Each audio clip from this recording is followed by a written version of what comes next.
안녕하세요. 말자TV 김용구입니다. 유튜브 초창기 때 대화하려면 이렇게 해라 하면서 영상 올린 게 있어요. 대화를 잘하고 싶으면 뭘 해라? 질문을 해라. 근데 그 영상에 구독자분이 댓글을 달았는데 그냥 한번 읽어드릴게요. 대부분의 상대방은 다 단답으로 꼬리를 자르고 도망을 갑니다. 그러다 보니까 계속 대화를 이어가고 싶은데 이게 잘 안 됩니다. 예를 들어서 어디 사세요? 논현동이요. 아, 논현동 어디 거기요? 네. 사신 지 얼마나 됐어요? 1년이요. 아, 그 전에 어디 사셨어요? 일산이요. 이렇게 툭툭툭 대화가 무자르듯이 팍팍팍 끊긴다는 거예요. 그래서 여기서 더 물어보면 내가 이상한 사람 될 것 같아서 어떻게 해야 될지를 모르시겠다는 거예요. 그래서 오늘 요거에 대해서 한번 이야기 드리겠습니다. 내가 이렇게 질문을 했는데 단답형으로 계속 탁탁탁 말을 끊잖아요. 그럼 생각해 보세요. 그 사람이 구독자님과 대화하고 싶을까요? 대화하기가 싫을까요? 사실 대화하기가 싫은 거예요. 싫다는 거에 이런 간접적인 표현 방식이 저는 그거라고 생각해요. 자는 사람은 깨울 수 있지만 자는 척 하는 사람은 깨울 수가 없대요.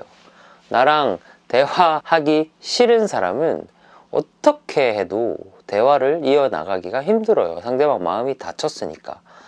그래서 이런 경우에는 사실 상대방이 나랑 대화하고 싶은 마음, 짧게 줄여서 대화 의지를 먼저 뿜뿜하게 해줘야 되고, 그 다음에 대화법, 그래서 어떻게 대화를 좀 더 잘 이어나갈 것인가, 이런 단계로 가야 돼요. 오늘 영상은 그래서 어떻게 하면 상대방이 나한테 호감을 가지게 할 것인가. 호감에도 여러분 원리가 있습니다. 호감의 원리에 대해서 잠깐 이야기하고, 그래서 두 번째는 그런 마음이 있을 때 어떻게 대화를 조금 더 술술술 풀어갈 수 있을까, 그거에 대해서 한번 해보겠습니다.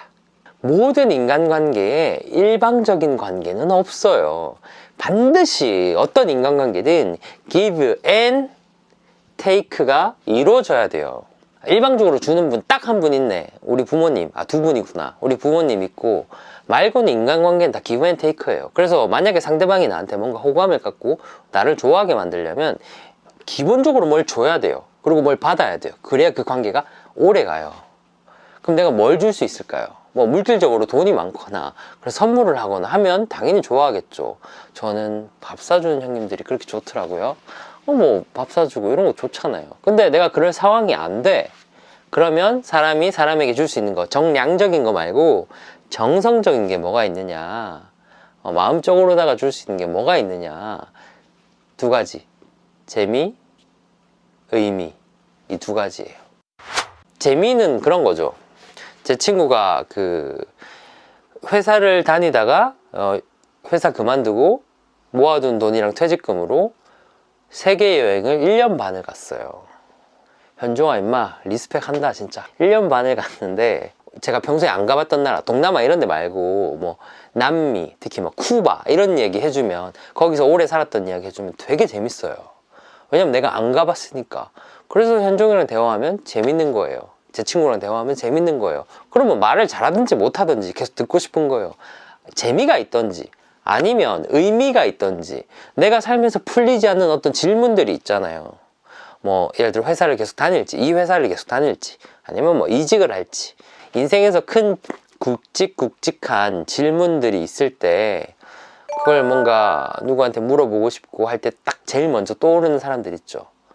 그런 사람들이 의미를 주는 거예요. 그러니까 재미나 의미가 없으면 쉽지 않습니다. 인간관계를 계속 호감을 가지기에는.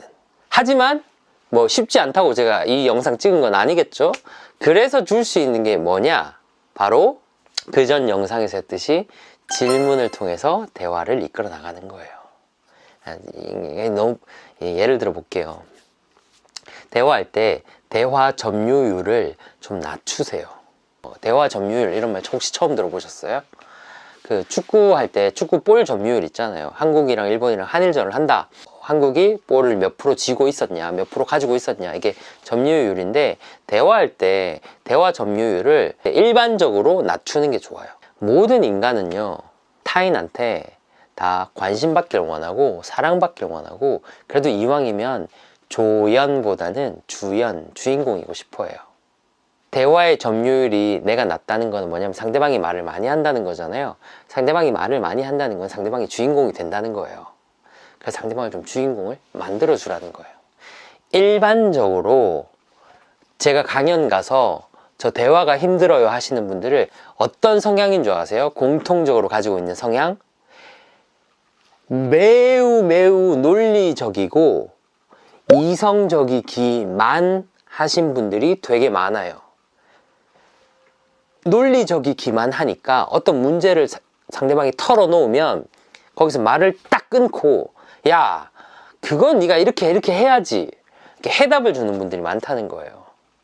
그러면 사실 상대는 몰라서 묻기도 하지만 상대가 답을 알고 있는데 어떤 감정적인 공감을 받기 위해서 그런 이야기를 꺼내는 경우도 종종 있거든요. 근데 해답을 주고 또 집에 가는 길에 내가 친구한테 해답을 줬다고 되게 뿌듯해 하시는 분들, 그런 분들은 대화를 잘 못해요.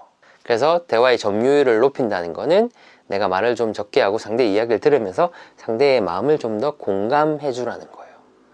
또 공감하면, 이 공감이란 단어가 많이 쓰지만 사람들이 잘 모르세요. 공감이 뭐예요 하고 강의 가서 물어보죠. 그럼 사람들이 뭐 눈을 마주치는 겁니다. 혹은 여러분 한번 생각해 보세요. 공감이 뭔지. 뭐 상대방이 말할 때 이렇게 고개를 끄덕이고 추임새를 넣어주는 거다, 이런 식으로 기계적으로 공감을 하시는 분들이 있어요. 기계적인 공감은 그게 뭐 물론 100% 틀렸다는 아닌데 그런 것보다는 좀 더 이제 높은 수준의 공감을 하시면 좋겠다.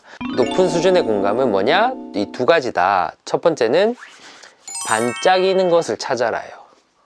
반짝이는 걸 찾아라가 뭐냐면 상대방이 이야기를 할 때 평소에는 눈이 이렇게 죽어 있다가 살짝 팍 빛날 때가 있어요. 그 조명 켜지듯이. 그때 언제인 줄 아세요?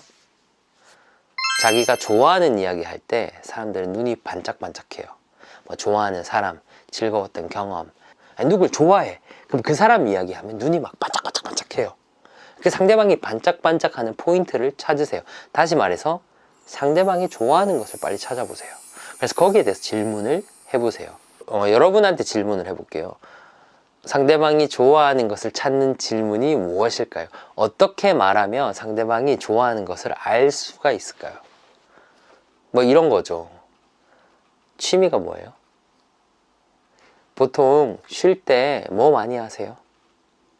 최근에 언제 제일 즐거웠어요? 스트레스가 되게 심할 것 같은데 스트레스 어떻게 푸세요? 이런 거 하면 상대방이 그래도 뭘 좋아하는지를 좀 알 수 있는 기회가 있죠. 그래서 이런 걸 통해서 상대방이 좋아하는 것을 찾고 그걸 좀 물어보는 게 저는 공감의 한 방식이라고 생각해요. 자, 두 번째 공감의 방식은 뭐냐면 감정의 맥을 짚어라라는 거예요. 상대방이 말할 때 뭐 나 회사에서 이런 일이 있었어요, 아니면 뭐 친구랑 이런 일이 있었어요 라고 말하면 바로 야 그땐 이렇게 해야지, 그땐 저렇게 해야지 답을 주는 게 아니라, 공감이라고 하는 거는 감정의 맥을 짚는다. 상대방이 그 일을 겪었을 때 어떤 감정일지 그 감정의 단어를 찾아보세요. 예를 들어 친구를 만나러 가는 길에 지갑을 잊어버렸어. 그러면 아 그랬겠네요가 아니라 지갑을 잃어버려서 되게 당황스러우셨겠네요. 아니면 아 되게 짜증이 나셨겠네요. 아니면 아 되게 놀랐겠네요. 뭐 이런 식으로 상대방이 무슨 감정을 느꼈을지를 그거를 단어로 한번 찾아보세요. 그리고 그걸 한번 물어보세요. 똑같이 지갑을 잊어버리더라도 어떤 사람은 막 짜증이 나는 경우도 있지만 어떤 사람은 막 놀라기도 하고 어떤 사람은 화가 나기도 하고 조금씩 물론 이거 세 가지 다 겪겠지만 어떤 핵심되는 주 감정이 다르더라고요. 그래서 상대방이 어떤 감정을 느꼈을지를 내가 좀 찾아주면 사실은 상대도 내가 어떤 감정인지 본인의 감정을 모를 때가 생각보다 많습니다. 제가 대화를 해보면 내가 어떤 감정인지 내가 어떤 생각인지를 사람들은 잘 모를 때가 많아요. 여러분도 유튜브 보잖아요. 그런 볼 것들에 대해서 빠져있기 때문에 나를 잘 안 돌아봐요. 그래서 내 감정, 내 생각 이런 거에 대해서 생각보다 본인도 잘 몰라요. 근데 상대가 그걸 되게 짚어주죠. 그럼 그게 되게 마음에 여운이 남아요. 그래서 저는 상대의 감정의 맥, 무슨 감정이었을까를 빨리 찾아서 그거를 탁 짚어주는 게 공감의 두 번째 방식이라고 생각합니다. 또 궁금한 거 있으면 여러분 질문 남겨주십시오. 감사합니다.